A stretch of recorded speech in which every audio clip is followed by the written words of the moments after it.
Take out illustration number 21,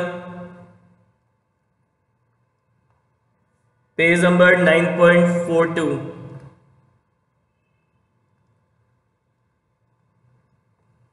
Illustration number 21, page number 9.42.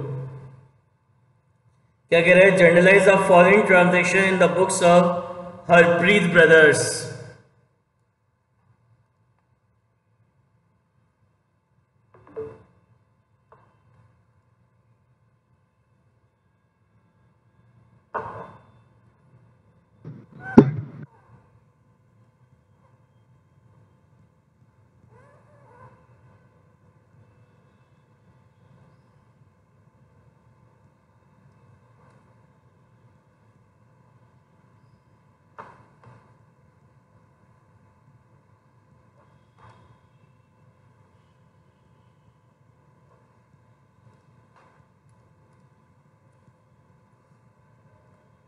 यहाँ लिखेंगे journal entries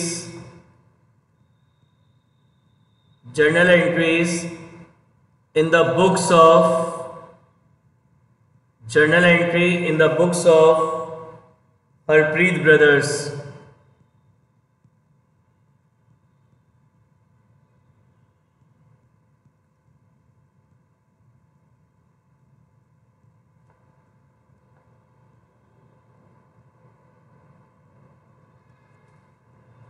First column is date, particular, laser folio, amount, debit, amount, credit.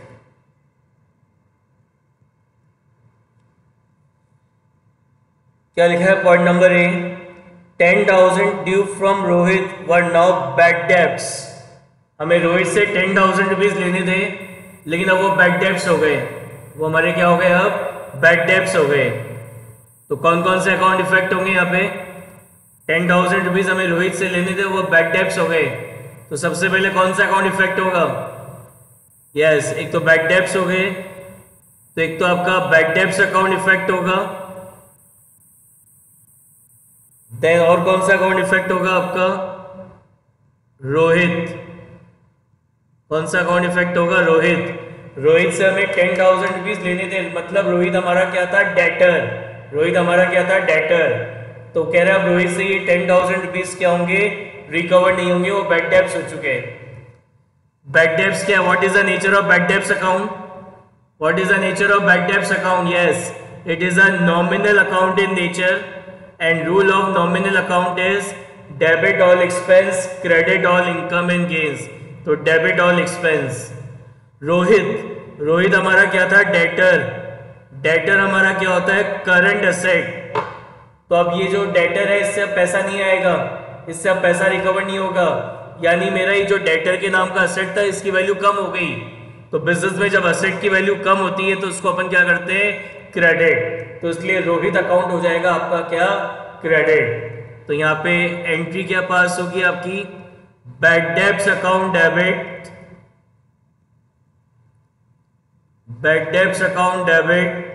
To Rohit account 10,000. समझ में आई बात? ये Rohit account की. रोहित कौन है? हमारा डेटर. हमें रोहित से 10,000 रुपीज लेने थे. It means Rohit is our debtor हमारा क्या होता है? एसेट होता है. और एसेट में कौन सा एसेट होता है? Current asset. तो रोहित से 10,000 लेने थे, वो रिकवर नहीं होंगे, वो बैड डेब्ट्स हो गए. यानी मेरे एसेट की वैल्यू कम हो गई.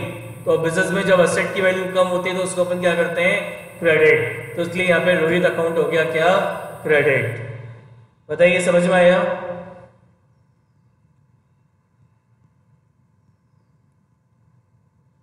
Next is goods worth rupees 20,000. Goods worth rupees 20,000 were used by the proprietor. Proprietor कौन होता है? Proprietor होता है बिजनेस का ओनर. तो बिजनेस का ओनर बिजनेस के गुड्स अपने पर्सनल यूज में ले रहा है. तो बिजनेस का ओनर बिजनेस के गुड्स अपने पर्सनल यूज में ले रहा है. तो ये आपकी क्या कहलाएगी, ड्राइंग। यस, तो एक तो ड्राइंग अकाउंट इफेक्ट होगा, एक तो ड्राइंग अकाउंट इफेक्ट होगा, और कौन सा अकाउंट इफेक्ट होगा, ड्राइंग अकाउंट हो गया, और यस परचेज अकाउंट क्या लेके जा रहा है, गुड्स लेके जा रहा है। तो इससे हमारे बिजनेस की जो परचेज है वो क्या होगी, कम हो जाएगी। तो जब अपन गुड्स परचेज करते हैं तो परचेज अकाउंट डेबिट होता है। अब बिजनेस की परचेज बिजनेस का ओनर अपने पर्सनल यूज में लेके जा रहा है, तो इससे आपके बिजनेस की परचेज कम हो जाएगी। तो परचेज अकाउंट को तो करेंगे credit. Drawing account, what is the nature of drawing account, no, what is the nature of drawing account, yes it is a personal account. Drawing account किसको रिप्रेजेंट कर रहा है, ड्राइंग अकाउंट रिप्रेजेंट कर रहा है बिजनेस के owner को। Drawing account represent business owner, जो भी बिजनेस का ओनर है उसको ये ड्राइंग अकाउंट क्या कर रहा है, रिप्रेजेंट कर रहा है। तो this drawing account is a representative personal account. ये ड्राइंग अकाउंट क्या होता है, it is a representative personal account. ये बिजनेस के ओनर को रिप्रेजेंट कर रहा है। तो पर्सनल अकाउंट का रूल क्या होता है, debit the receiver, credit the giver. तो जो ओनर है वो रिसीव कर रहा है गुड्स, तो रूल कहता है डेबिट द रिसीवर। तो इसलिए ड्राइंग अकाउंट हो जाएगा क्या, डेबिट। तो आपकी एंट्री क्या बन जाएगी, drawing account debit, drawing account debit to purchase account, drawing account debit to purchase account 20,000 20,000। Narration आ जाएगा, being drawing made for goods, off goods. Next point number C, point ये ट्रांजैक्शन नंबर बी क्लियर है। Now point number C, charge depreciation at the rate 10% पर annum for 2 months on machine costing ₹3 lakh. कह रहे हैं machine के ऊपर depreciation charge करना है। कितने मंथ्स का डेप्रिसिएशन चार्ज करना है, 2 months का। तो मशीन की कॉस्ट क्या है, 3 lakh. Rate of depreciation is 10% पर एनम। तो क्वेश्चन में लिखा है साल भर का एनुअल डेप्रिसिएशन चार्ज नहीं करना, केवल 2 months का डेप्रिसिएशन चार्ज करना है। तो 2 months का डेप्रिसिएशन निकालने के लिए क्या करेंगे, इंटू 2/12। तो ये आएगा आपका निकल के कितना, 5,000। तो as per the conservatism concept, as per the conservatism concept जितने भी हमारे फिक्स एसेट्स होते हैं, जितने भी हमारे फिक्स एसेट्स होते हैं, उन सारे फिक्स एसेट्स पर हम एंड ऑफ द ईयर में क्या लगाते हैं, डेप्रिसिएशन लगाते हैं as per the conservatism concept. तो उस कंजर्वेटिज्म कंसेप्ट के according end of the year में जितने भी हमारे फिक्स एसेट्स होते हैं उन सब पर क्या चार्ज होता है, डेप्रिसिएशन। तो क्या एंट्री होगी डेप्रिसिएशन चार्ज करने की। एक तो आपका कौन सा अकाउंट इफेक्ट होगा, कौन सा अकाउंट इफेक्ट होगा, डेप्रिसिएशन अकाउंट इफेक्ट होगा। यस, कौन सा अकाउंट इफेक्ट होगा, डेप्रिसिएशन अकाउंट इफेक्ट होगा। और डेप्रिसिएशन हम किस पे लगा रहे हैं, मशीन पे। तो इसलिए कौन सा अकाउंट इफेक्ट होगा हमारा, मशीनरी अकाउंट इफेक्ट हो जाएगा। कौन सा अकाउंट इफेक्ट हो जाएगा, मशीन अकाउंट इफेक्ट हो जाएगा। डेप्रिसिएशन क्या है, what is the nature of depreciation account, what is the nature of depreciation account. Yes, very good, ये हमारा एक्सपेंस है। So all expenses are nominal account in nature. तो ये जो डेप्रिसिएशन है आपका नॉमिनल अकाउंट है। रूल कहता है डेबिट ऑल एक्सपेंसेस। तो ये हमारा एक्सपेंस है तो उसको डेबिट करेंगे। मशीनरी, मशीनरी हमारी क्या है, असेट है, रियल अकाउंट है तो ये हमारी असेट है। तो अपन जब अपने असेट पे डेप्रिसिएशन चार्ज करेंगे तो इससे हमारे असेट की वैल्यू क्या होगी, रिड्यूस हो जाएगी। और बिजनेस में जब असेट की वैल्यू रिड्यूस होती है तो असेट अकाउंट को क्या करते हैं हम, क्रेडिट। बिजनेस में जब आपके असेट की वैल्यू रिड्यूस होती है तो असेट अकाउंट को हम क्या करते हैं, क्रेडिट। तो इसलिए आपका मशीनरी अकाउंट हो जाएगा क्या, क्रेडिट। तो एंट्री क्या बन जाएगी आपकी, depreciation account debit, depreciation account debit to machinery account, depreciation account debit to machinery account. कितना है, 5,000 5,000। नेक्स्ट है provide interest on capital of ₹15 lakh at 6% per annum for 9 months. आपको इंटरेस्ट ऑन कैपिटल प्रोवाइड करवाना है। यानी इंटरेस्ट ऑन कैपिटल कौन किसको देता है? Interest on capital is given by business to businessman. Interest on capital business pay करता है किसको? बिजनेसमैन को। तो पहले तो यहाँ पे interest on capital upon calculate करते हैं। तो इंटरेस्ट ऑन कैपिटल कैसे कैलकुलेट होगा? कैपिटल कितनी है आपकी? Capital is 15 lakh. कैपिटल है आपकी कितनी? 15 lakh. Rate of interest is 9%। Rate of interest is 6%। 6% per annum. 6% per annum. लेकिन क्वेश्चन में क्या कह रहा है? आपको 9 मंथ्स का ही चार्ज 9 मंथ्स का प्रोवाइड करवाना है। तो 9 मंथ्स के लिए इंटू 9/12 कर दिया। समझ में आ गया आपका कि इंटरेस्ट ऑन कैपिटल प्रोवाइड करवाना था eight the rate 6% per annum for 9 months. तो कैपिटल इज 15 लाख। 15 लाख का 6% और कितने मंथ्स का निकालना है? 9 मंथ्स का। तो इंटू 9/12।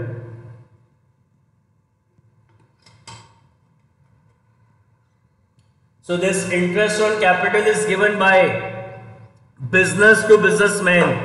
तो बिजनेस के लिए तो यहाँ पे कौन सा अकाउंट इफेक्ट होगा? एक तो interest on capital account effect होगा। Interest on capital account effect होगा। और याद करिए मैंने आपको क्या बताया था कि अगर एक बिजनेस को अगर अपने बिजनेसमैन को कोई भी अमाउंट अगर पे करना है, बिजनेस को अगर अपने बिजनेसमैन को कोई भी अमाउंट पे करना है तो debt amount is transferred to his capital account. तो बिजनेस क्या करता है? जो भी अमाउंट पे करना है वो अमाउंट बिजनेस क्या करता है? बिजनेसमैन के कैपिटल अकाउंट में क्या करता है? ट्रांसफर कर देता है। तो इससे क्या होगा? पार्टनर्स की कैपिटल इंक्रीज होगी। कैपिटल आपकी क्या होती है? लायबिलिटी होती है। तो यहाँ पे कौन सा अकाउंट इफेक्ट होगा? Capital account. कैपिटल क्या होती है? आपकी लायबिलिटी होती है। और लायबिलिटी जब इंक्रीज होती है तो उसको अपन क्या करते हैं? क्रेडिट। तो इसलिए आपका कैपिटल अकाउंट तो हो जाएगा क्रेडिट। और ये जो इंटरेस्ट ऑन कैपिटल है, ये कौन किसको पे कर रहा है? It is paid by business to businessman. तो बिजनेस के लिए इंटरेस्ट ऑन कैपिटल क्या हो गया? बिजनेस के लिए इंटरेस्ट ऑन कैपिटल क्या है? एक्सपेंस और इनकम।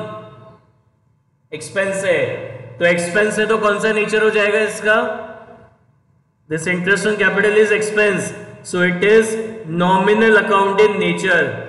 और नॉमिनल अकाउंट का रूल होता है debit all expense, credit all income. तो डेबिट ऑल एक्सपेंस। तो आपकी एंट्री क्या बन जाएगी? Interest on capital account debit, interest on capital account debit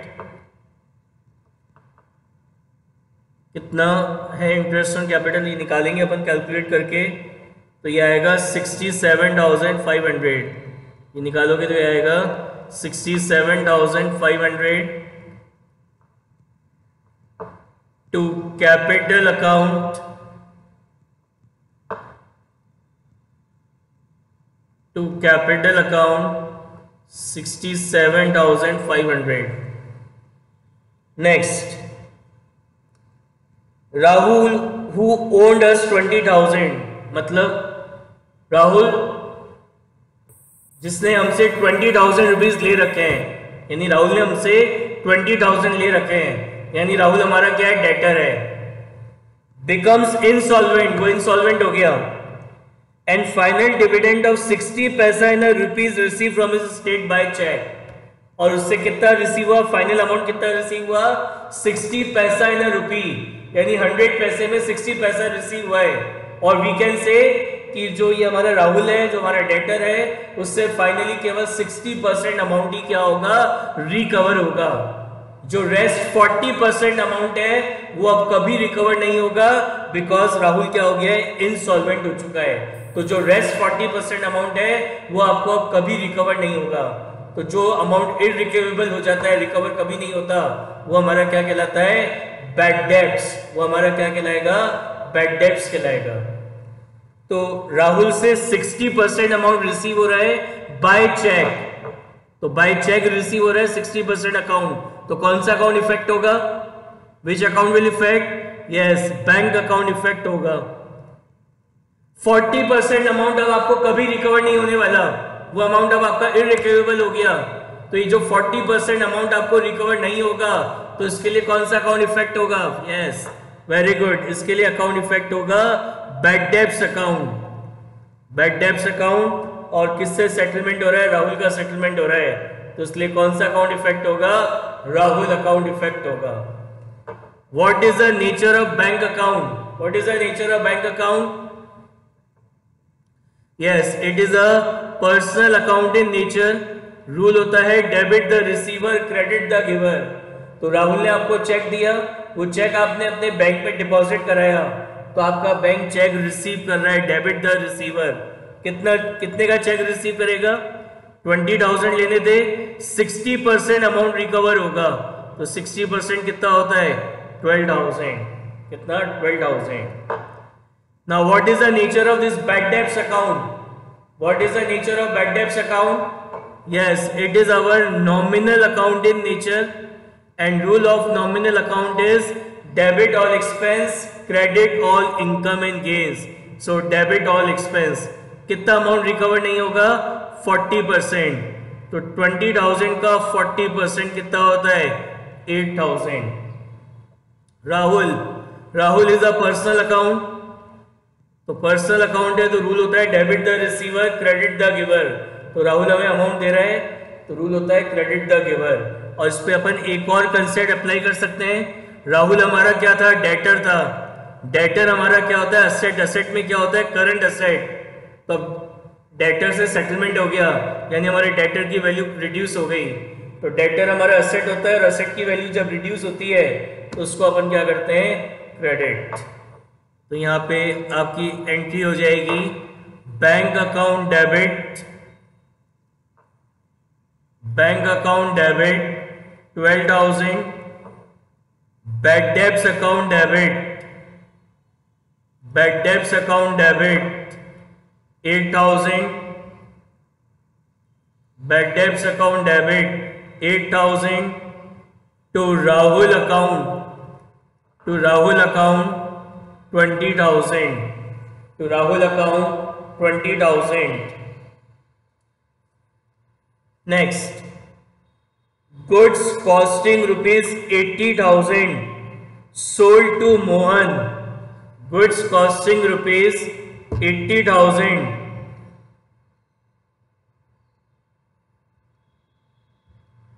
goods costing rupees 80,000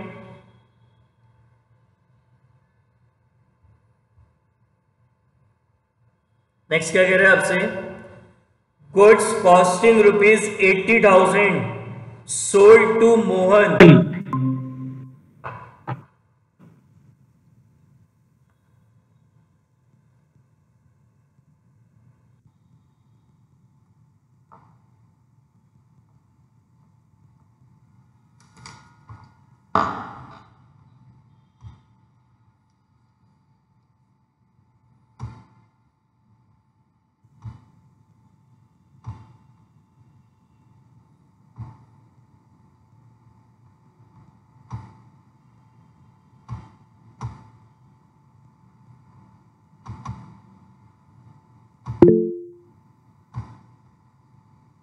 Wait.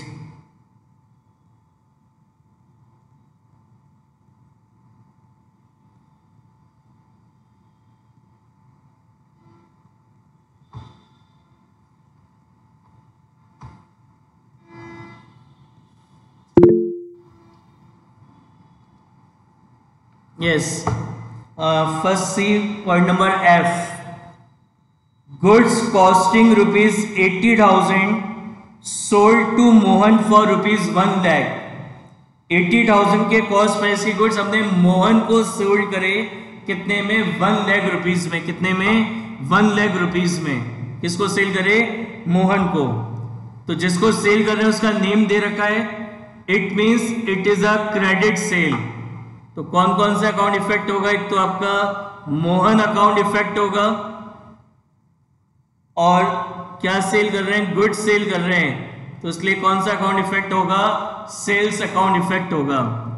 What is the nature of Mohan account? What is the nature of Mohan account?